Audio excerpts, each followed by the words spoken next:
جو کرسیوں پہ بیٹھنے کا رواج ہے نا، یہ خلاف سنت ہے۔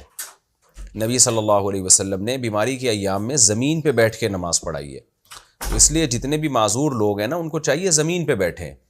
اگر ان کے لیے زمین پہ پاؤں موڑنا مشکل ہے تو پاؤں پھیلا لیں قبلے کی طرف، کوئی حرج، اس میں کوئی گناہ نہیں ہے، مجبوری میں آپ قبلے کی طرف پاؤں پھیلا سکتے ہیں نماز کی حالت میں۔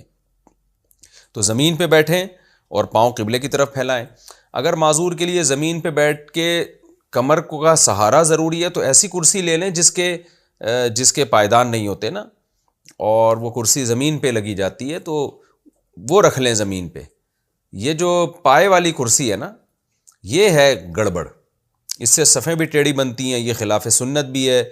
تو اس لیے حتی الامکان معذور لوگوں کو چاہیے کہ زمین پہ بیٹھیں، یہ سنت کے زیادہ قریب ہے، نبی صلی اللہ علیہ وسلم نے کیا، اور اس میں آپ سجدہ بھی زمین پہ کر لیتے ہیں یا زمین کے قریب پہنچ جاتے ہیں